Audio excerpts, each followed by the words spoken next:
Greetings, Felix Fortuna, just a caveman living in a modern cave. And as cavemen, we notice patterns in the night sky, and tonight we're talking about some more of them. This is Cygnus, it is the Swan, and as you can see, it is on the Milky Way.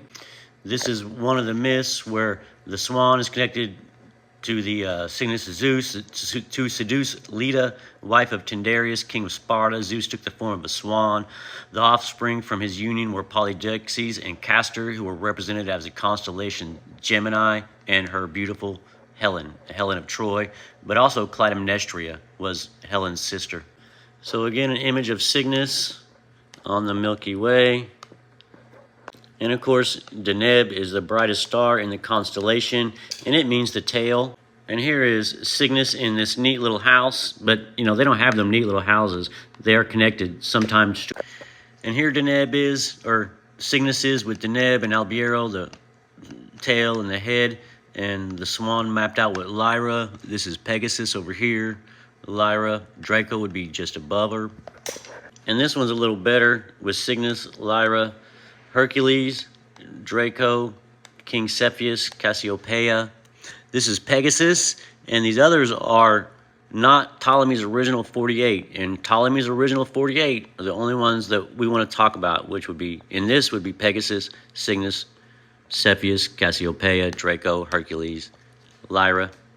And this is another myth of Cygnus, sometimes identified as Orpheus, the hero who met his end at the hands of the Thracian Maenids for not honoring Dionysius.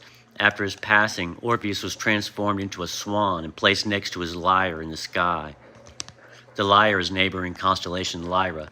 And there are several myths of Cygnus, as there are with every image.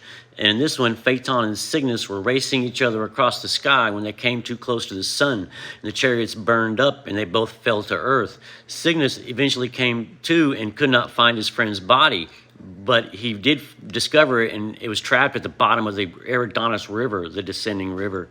He was unable to recover the body, so he made a pact with Zeus. If he turned Cygnus into a swan, he would only live as long as the swan does, and he dove into the river and retrieved his Phaeton's body and gave his friend a proper burial, which allowed his Phaeton soul to join the afterlife. And Zeus was moved by this and transformed him into the image in the sky. And as we can see with this image, this is also called the Northern Cross. And if it's the Northern Cross, it could also be the sword. So interesting things to look into. I appreciate your time. And I should have said this is very important. All the images have names in Arabic as usual. This one is the